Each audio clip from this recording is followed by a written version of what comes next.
Level 1. The pre-med and med student. Imagine standing in front of a bathroom mirror at 2 in the morning, wearing a brand new white coat you just bought online, staring at your reflection and whispering, "I'm going to save lives." You've spent years watching medical dramas, romanticizing the late-night heroism, and wearing your stethoscope around your neck like a Medal of Honor. You genuinely believe that within weeks of stepping into the hospital, you'll be making brilliant, life-saving diagnoses while grateful families weep with joy. Then, your very first clinical shift hits. The romantic veil is brutally ripped away. Suddenly, you realize your actual purpose on the ward isn't saving lives. It's standing completely motionless in the darkest corner of the room, terrified that if your foot moves an inch, you'll break a sterile field or step on a senior doctor's shoe. You listen to team rounds in absolute terror, understanding almost none of the medical jargon being thrown around. When an attending physician suddenly turns around, looks you dead in the eye, and asks a basic physiology question, your mind goes entirely blank. You feel useless, foolish, and deeply out of place. Yet, as you walk out of the hospital with aching feet, you look back at the building glowing under the night sky, and despite the humiliation, a small fire ignites inside you. I am going to conquer this place. Level 2. The medical intern. Fast forward to the day you finally graduate. You hold that diploma in your hands, tears welling in your eyes as your family cheers from the bleachers. You officially have MD written after your name. But the moment you walk through the hospital doors on day 1 of internship, all that pride collapses under a suffocating mountain of reality. You sit at the absolute bottom of the hospital ocean. Your days aren't defined by dramatic breakthroughs. They are defined by sheer, unadulterated survival. You wake up at 4 in the morning, your eyes burning with exhaustion, and spend the next 14 hours sprinting down endless corridors. You draw blood from collapsed veins while patients scream at you. You fight with pharmacy over lost orders, and you spend hours on hold with radiology begging for a scan. You eat cold cafeteria food while sitting on a stool in a hallway, fighting back tears because a senior resident just berated you in front of the entire team. You sleep in 3-hour bursts on lumpy call room mattresses, waking up to the piercing shriek of a pager. You feel like an absolute fraud, constantly terrified that one small mistake on an order form will cost a human life. But then, at 3 in the morning, a patient grips your hand in a dark room, gasping for air, terrified of dying. You take a deep breath, push your own exhaustion aside, and handle the crisis. When their breathing finally eases and they whisper, "Thank you, doctor," the bone-deep fatigue vanishes. In that quiet room, amidst all the pain, you realize you're finally becoming who you were meant to be. Level 3. The junior resident.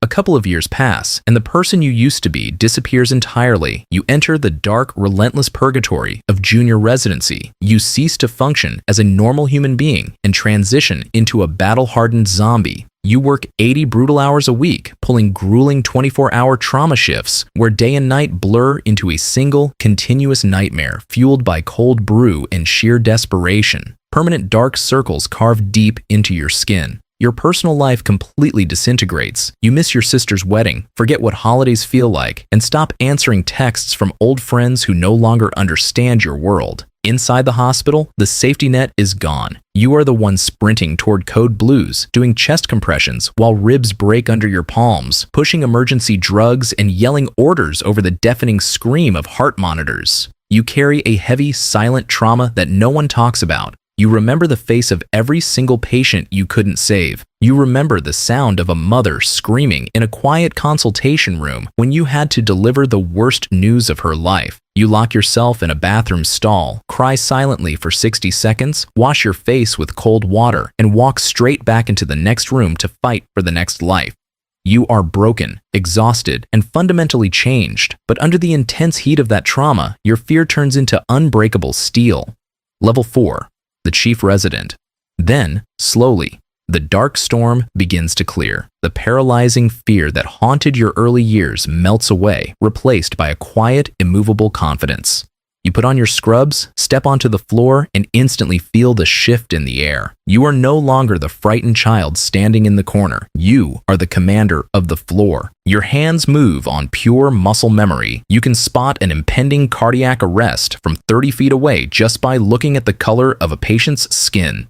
You know every nurse by name, every hospital system inside and out, and how to stay stone cold silent while chaos erupts all around you. When panic strikes the ward, everyone turns their head to look at you because they know if you are calm, everything is going to be okay. In the eyes of the terrified young interns, you look like a god. You see the exact same raw fear in their eyes that you used to carry, and instead of tearing them down, you take them under your wing. You stand beside them in emergency rooms, guiding their trembling hands through procedures, protecting them from harsh attendings, and building their confidence piece by piece. You are still bone tired, but when a massive medical disaster crashes through the doors, you don't hesitate for a single second. You step into the fire, take control of the room, and pull human beings back from the edge of death. Level 5. The Medical Fellow.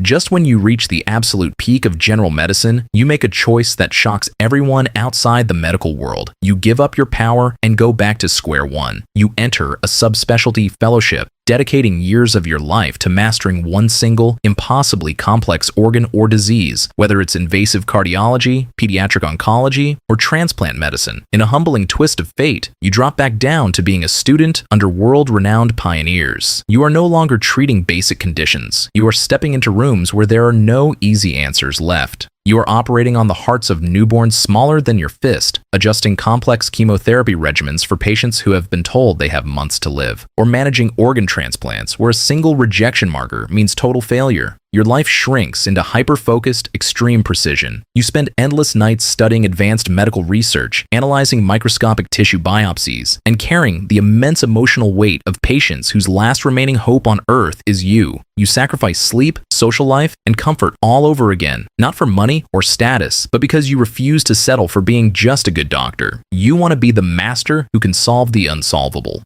Level 6. The Attending Physician.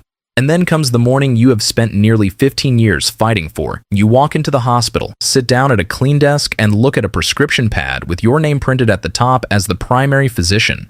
No senior doctor is coming to check your work. No one is standing over your shoulder to approve your orders.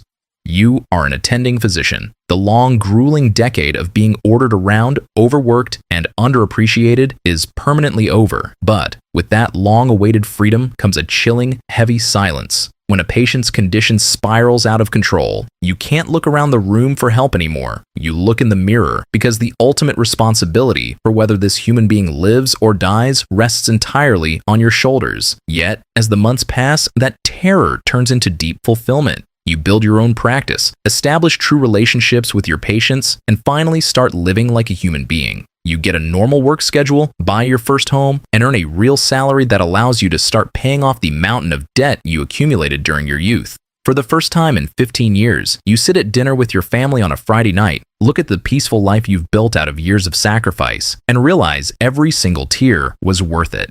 Level 7. The Department Director.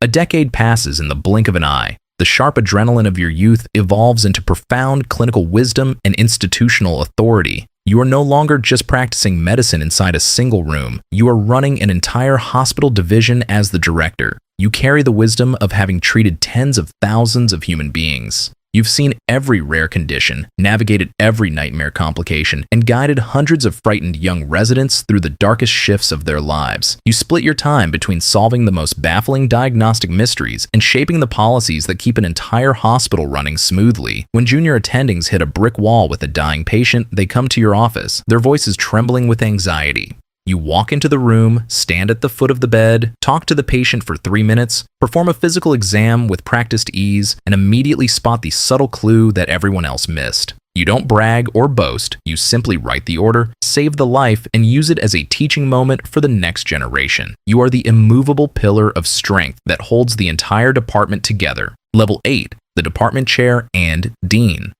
Finally, you reach the absolute pinnacle of human medicine. You are the department chair, the chief of medicine, the dean who oversees an entire medical institution. At this level, you aren't just treating individual diseases anymore. You are shaping the future of medicine for generations to come. You don't read standard textbooks. Your name is etched on the front cover as the editor-in-chief. Your research papers are cited by doctors in every corner of the globe. You control multi-million-dollar research budgets, recruit world-class scientists, and fight in executive boardrooms to secure the technology that will cure diseases once thought impossible. You rarely step into routine clinic rooms anymore, but your presence is felt in every hallway, every operating suite, and every lecture hall. On special occasions, when a case is so unimaginably complex that an entire board of top specialists gives up, you walk into the conference room, you look at the scans, listen to the team, offer a single stroke of genius that solves the mystery, and delegate the treatment plan. As you walk out of the hospital toward a car waiting to take you to an international summit, you look back at a terrified young medical student standing in the lobby holding a brand new stethoscope. You smile softly to yourself, knowing the cycle of sacrifice, healing, and immortality will never end.